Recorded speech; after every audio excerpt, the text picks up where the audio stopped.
పిల్లలు కావాలనే మీ కలను నెరవేర్చుకోండి. మొదటి కన్సల్టేషన్, మొదటి స్కానింగ్ ఉచితం. వివరాల కొరకు హెగ్డే ఫెర్టిలిటీని సంప్రదించండి. నమస్తే, నేను విజయ్. 2025 నూతన సంవత్సరంలోకి వచ్చేసాం. అయితే ఇప్పుడు ఏపీ రాజధాని అమరావతి భవిష్యత్తు ఎలా ఉండబోతుంది? జ్యోతిష్య శాస్త్రం ప్రకారం అమరావతి రాజధాని నిర్మాణం ఎలా ముందుకు వెళ్తుంది? ఊహించిన స్థాయిలో ఇప్పుడు ప్రభుత్వం చెబుతున్నట్టుగా ప్రపంచ రాజధానిగా మారే అవకాశం ఉందా లేదా? దీని గురించి మాట్లాడదాం. మనతో పాటు జ్యోతిష్య పండితులు కృష్ణసూది గారు ఉన్నారు. నమస్తే గురుగారు. నమస్కారం అండి. సో జ్యోతిష్య శాస్త్రం ప్రకారం రాజధానికి భవిష్యత్తు ఎలా ఉండబోతుంది? అమరావతి. అమరావతి ఆ పేరే అత్యద్భుతం అండి. అమరం అంటే దేవతల రాజధాని అమరావతి. అలానే వచ్చేసి మన భారతదేశంలో ఒక తెలుగువాడు సామ్రాజ్యాన్ని స్థాపించింది అమరావతి రాజధానికి, శాతవాహన రాజధాని కింద చెప్తారు. అప్పట్లో మీరు గనక గమనించిన శాతవాహన కాలంలో అమరావతి రాజధానిగా వీళ్ళు పరిపాలించిన కాలం స్వర్ణయుగంగా చెప్తారు దక్షిణ భారతదేశానికి. ఆచార్య నాగార్జునుడు బౌద్ధమతానికి సంబంధించిన వ్యక్తి. ఆయన ఆచార్య నాగార్జునుడు నాగార్జున పర్వతం దగ్గర, ఇవాళ నాగార్జున సాగర్ ఏదైతే చెప్తున్నామో, ఆయన తన యొక్క పరిశోధనలు ఇవాళ ఏదో సైంటిస్టుల పరిశోధనలు ఎలా అయితే చెప్తున్నామో, ఆ రోజున ఆయన విస్తృతమైన పరిశోధనలు చేశాడు. ఆయన ఎంత పెద్ద కెమిస్ట్ అంటే ఒక కొండ మొత్తాన్ని బంగారంగా మార్చినటువంటి శక్తివంతుడు ఆయన.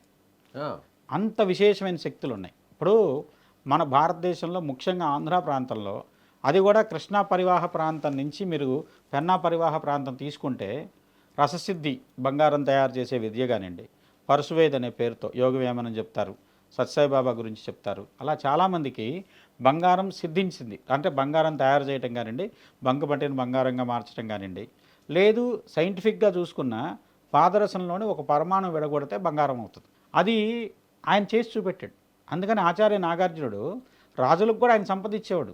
ఇప్పుడు ఎవరైనా సరే రాజులు గురువులకు సంపదిస్తారు. అక్కడ ఆయన కాలంలో ఏ రాజ్యానికి ఏ రాజుకి ఎంత సంపద కావాలి, ఆయన ఆ విధంగా బంగారాన్ని ఇచ్చేవాడు. ఈయనే సృష్టించి మరీ ఇచ్చేవాడు. అంత విశేషం. అందువల్ల అమరావతి పేరు అద్భుతం.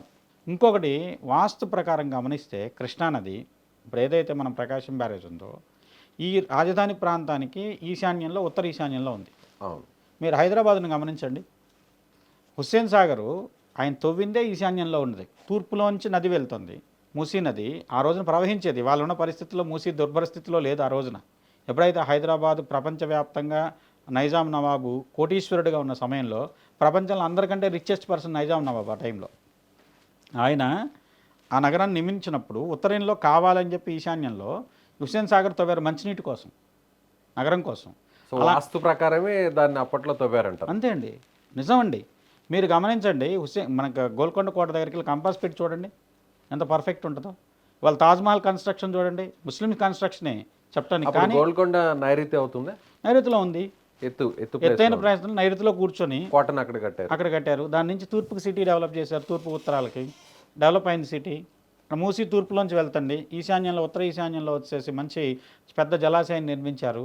ఆ విధంగా వచ్చేసి హైదరాబాద్ నగరం కట్టింది. ఇవాళకి హైదరాబాద్ యొక్క ఆర్థిక పటుత్వం చూడండి. ఇప్పుడు సముద్రం ఒడ్డున ముంబై లాంటి నగరాలు, ఢిల్లీ లాంటి నగరాలు చరిత్ర ప్రాధాన్యతతో కనుక్కున్నట్టయితే, దక్షిణ భారతదేశంలో చూసినట్లయితే హైదరాబాద్ నగరం విశేషమైన స్థానం చరిత్రలో ఎప్పటి నుంచో కూడా.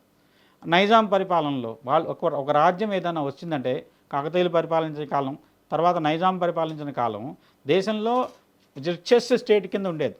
ఈవెన్ మీరు గమనిస్తే మొఘల్స్ సంధి చేసుకున్నారు మొఘల్స్తోను, అలానే బ్రిటిషర్స్తోనూ సంధి చేసుకున్నారు. వీళ్ళు యుద్ధం చేసినా సంధి చేసుకొని ఏదో రకంగా సామ్రాజ్యాన్ని పటిష్టపరుచుకొని నిజాం నవాబులు అలాగే కొనసాగిస్తూనే ఉన్నారు తరతరాలుగా. అమరావతి నగరానికి ఒక చిన్న అపశృతి ఏంటంటే, ఎప్పుడో ప్రారంభించినటువంటి నగరం, కాకపోతే 2014లో ఆ ముహూర్తం కొంచెం ఇబ్బంది ఉండటంతో అది కొంతకాలం ఆగింది. మళ్ళీ ఇప్పుడు ఏంటంటే గ్రహస్థితిగతులన్నీ మారి మీరు కనుక గమనించినట్లయితే శని యొక్క ప్రయాణం కానివ్వండి, రాహుకేతువుల యొక్క ప్రయాణాలు కానివ్వండి, అలానే గురుడు యొక్క ప్రయాణం కానీ, శని ఒక రాశి చివరికి వచ్చాడు, మీనరాశికి. ఇప్పుడు కుంభం నుంచి మీనంలోకి 2025 వెళ్తాడు. అలానే గురుడు జూన్లో వచ్చేసేసి మిథునంలోకి వెళ్తాడు. అలానే రాహుకేతువులు మీనంలోంచి రాహు వచ్చేసేసి కుంభంలోకి. ఈ విధమైనటువంటి గ్రహ సంచారం జరిగిన దానివల్ల అమరావతికి ఒక ఉజ్వలమైన కాలం అని చెప్పి, రాహు పీడ తొలగుతోందని చెప్పొచ్చు అమరావతి. సో 2025 అనేది ది బెస్ట్ అమరావతి క్యాపిటల్కి. నిజంగా అత్యద్భుతమైనటువంటి నగర నిర్మాణం. తర్వాత ప్రపంచ పట్టణంలో నిలబెట్టగలిగేటువంటి నగరానికి అనుకూలమైనటువంటి పరిస్థితులు వాస్తురీత్యా అమరావతి నగరానికి ఉన్నాయని చెప్పచ్చు. సో ఇప్పటికే వరల్డ్ బ్యాంక్ కావచ్చు, ఏషియన్ డెవలప్మెంట్ బ్యాంక్ కావచ్చు, హడ్కో కావచ్చు, ఇవన్నీ కూడా దాదాపు 100 కోట్ల రూపాయలను ఇవ్వడానికి కూడా సిద్ధమైపోయింది. దానికి సంబంధించిన ఫండ్ కూడా రాబోతుంది. అలాగే వరల్డ్ క్లాస్కి సంబంధించిన కంపెనీస్ అన్నీ కూడా అక్కడ రాబోతున్నాయి. ఇన్స్టిట్యూషన్స్ కూడా ఆల్మోస్ట్ వచ్చేసాయి. సో ఇవన్నీ చూస్తే 2025కి అంటే ఆల్రెడీ తాత్కాలికంగా కొన్ని భవనాలు కూడా నిర్మించి ఉన్నారు. ఇప్పుడు ప్రజెంట్ ఐఏఎస్, ఐపీఎస్, ఎమ్మెల్సీలకు సంబంధించిన బిల్డింగ్స్ అన్నీ కూడా ఈ ఏడాదిలోనే పూర్తి చేయాలి అని అంటారు. నిజంగా ఇవి పూర్తవుతాయా? పూర్తిగా ఉన్న బిల్డింగ్స్ అన్నీ కూడా ఈ సంవత్సరంలో స్థలం ప్రకారం మంచి విశేషత ఉన్నటువంటి స్థలం అండి. అది వైశిష్ట్యం ఉంది స్థలానికి. దాన్ని సరిగా వాడుకోవటం మన చేతిలో ఉంటుంది. తర్వాత ఏంటంటే స్థలాన్ని ఎప్పుడైతే దాన్ని ఇది రాజధాని ప్రాంతం అని సెలెక్ట్ చేశారో ఆ ప్రాంతం ఒక చరిత్రలో ఒక సుస్థిర స్థానంలో ఉన్నటువంటి ప్రాంతం. చరిత్ర చెప్తున్నది. మనం ఇలా అనుకున్నాం, ప్రపంచంలో పెద్ద పెద్ద సంస్థలు మేము డబ్బులు ఇస్తామనో, నగర నిర్మాణానికి సహకారం అందిస్తామనో, ఆర్థిక పరిపుష్టి కోసం ఏదైనా సహాయ సహకారాలు అందిస్తామనో వచ్చినాయి. ఇదంతా శుభసూచకంగా భావించవచ్చు కదా. ప్రపంచంలో ఉండేటువంటి పెద్ద పెద్ద యూనివర్సిటీస్ కూడా అక్కడ వాళ్ళ యొక్క సంబంధించినటువంటి యూనివర్సిటీకి సంబంధించిన బ్రాంచెస్ కానివ్వండి, యూనివర్సిటీకి సంబంధించినటువంటి కొత్త ఎస్టాబ్లిష్మెంట్ కానీ, ఆ విధంగా విద్యా ప్రమాణాలతో కానివ్వండి, ఆర్థిక ప్రమాణాలతో కానివ్వండి, ఒక సంకల్పం అది మంచి సంకల్పం అయితే ఆలస్యం ఏదైనా కారణాంతరాల వల్ల జరిగినా కూడా అది మంచికో లేకుంటే ఒక రకమైనటువంటి నూతన శకానికి శుభసూచకంగా నాందిగా చెప్పచ్చు. సో ఇంతకాలం ఎందుకు అసంపూర్తిగా ఉండిపోయిందంటారు? అంటే ప్రభుత్వం మారినా కూడా వైసీపీ ప్రభుత్వంలో పూర్తిగా అమరావతిని ఎందుకు పక్కన పట్టేశారంటారు? అంటే అది వాస్తు శాస్త్ర ప్రకారం ఏమైనా, జ్యోతిష శాస్త్ర ప్రకారం ఏమైనా కొన్ని ఇబ్బందులు ఉన్నాయా ఇప్పటి వరకు కూడా? ఇప్పుడు కొన్ని నగరాలు ఉంటాయండి, దానికి ప్రారంభించేటప్పుడు లేదంటే ఒక పని ప్రారంభించేటప్పుడు కాలానికి చాలా ప్రాధాన్యత ఉంటుంది. ఇప్పుడు ఒక నగరం నిర్మిస్తూ ఆ నగరానికి ఇప్పుడు మీరు హంపి విరూపాక్ష స్వామి ఆలయంలో విరూపాక్ష స్వామి అని చెప్పి ఒక స్వామీజీ ఉండేవాళ్ళు అప్పట్లో.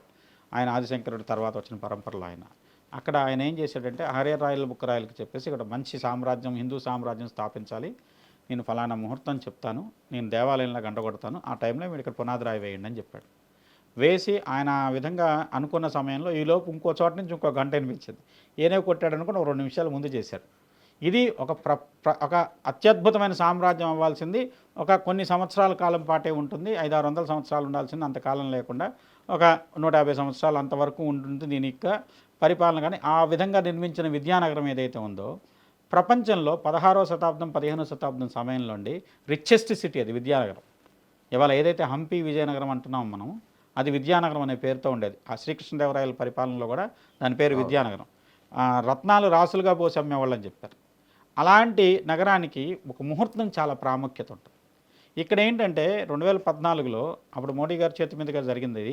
అది ముహూర్త రీత్యా చిన్న దోషం ఉన్నది. దానివల్ల జరగాల్సిన అంత వేగంగా పనులు జరగలేదని చెప్పి నా శాస్త్రపరంగా నేను విశ్లేషణ చేయడానికి అవకాశం ఉంటుంది. ఎందుకంటే ఇప్పుడు కొన్నిటికి ఇప్పుడు ఇంద్రుడైనా సరే కృతికా నక్షత్రంలో ఒక వనాన్ని స్థాపన చేశాడు. దాని తర్వాత ఏమైంది, కృష్ణుడు అను అర్జునుడు కలిసి అఖాండ వనాన్ని దహించారు. అంటే బృహస్పతి పెట్టిన ముహూర్తం కృతికా నక్షత్రం దహించబడుతుంది, అగ్ని నక్షత్రం కాబట్టి. అదే జరిగింది అక్కడ. ఇక్కడ కూడా ఏంటంటే వీళ్ళు చేసినటువంటి ముహూర్తంలో ఉన్నట్టు చిన్న దోషం వల్ల అది అంత అనుకున్నంత వేగంగా ముందుకు వెళ్ళలేకపోవడానికి ఇప్పుడు ఆ దోషాలన్నీ తొలగిపోయాయి అంటారా?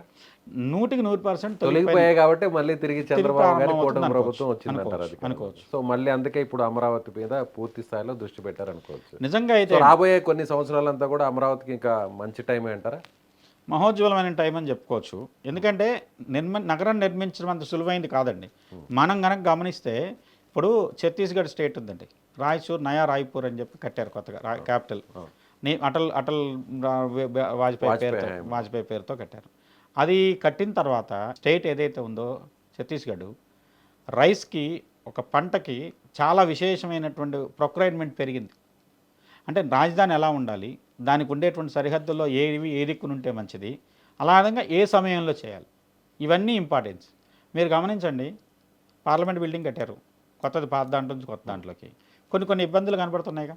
అంటే ఏంటంటే ఒక నగరం ఏ షేప్లో ఉండాలి, అలానే ఆ షేపు దేన్ని రిప్రజెంట్ చేస్తుంది, దానివల్ల లాభం ఎంత నష్టం ఎంత, ఇవన్నిటిని సూచించేదానికి కొన్ని వాస్తు ప్రకారం ఉంటాయి, కొన్ని ముహూర్త ప్రకారం ఉంటాయి, కొన్ని జ్యోతిషపరమైనటువంటి సూత్రాలు ఉంటాయి. వాటిని కనుక పాటించినట్టయితే దేశంలో ఇవాళకి కూడా ఎప్పటికీ కూడా నాశనం కాని సిటీ ఏంటంటే కాశీ అని ఎందుకు చెప్తారు? దాని వాస్తు చూడండి, గంగా నది ఎలా ఉందో. అలా ఉన్న నగరాలు అన్నీ ఉన్నాయా అంటే దానికి మిగతావి కూడా తోడ్పడ్డాయి. కానీ ఏంటంటే అది కూడా తోడ్పడింది.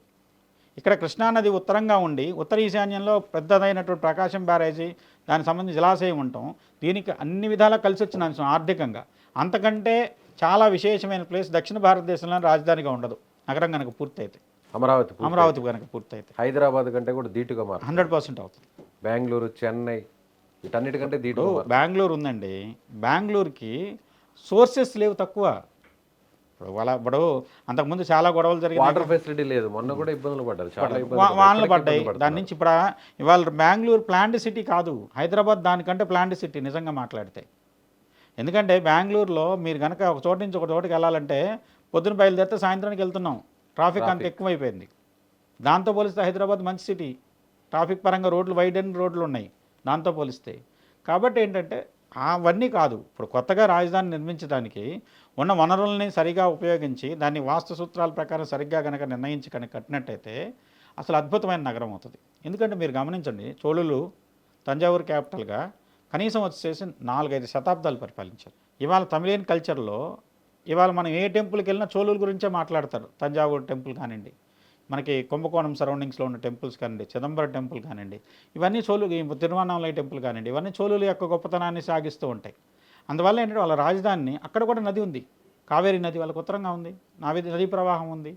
ఆ నదీ ప్రవాహం అనుకూలంగా ఉంది కాబట్టి ఆ నగరం అంతకాలం వాళ్ళకి కూడా కల్చర్కి ఈవెన్ మన మొఘల్స్ కూడా అక్కడి నుంచి సంభాజీ మహారాజ్ అక్కడి నుంచి పరిపాలన చేశారు, రాజ్యం మన యొక్క క్యాపిటల్గా చేసుకొని.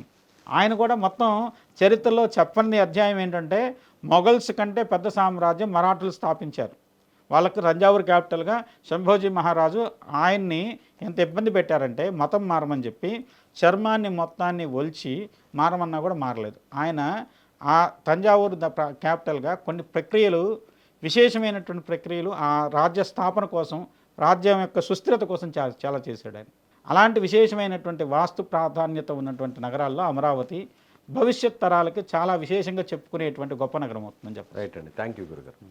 సో ఇది జ్యోతిష్య పండితులు కృష్ణసూది గారు చెప్తున్నట్టుగా అమరావతికి 2025 సంవత్సరం బాగా కలిసి వస్తుంది. రాబోయేటువంటి తరాలకి ఇది ఒక ప్రపంచ స్థాయి నగరంగా మారబోతుందని ఆయన చెప్తున్నారు. Thank you.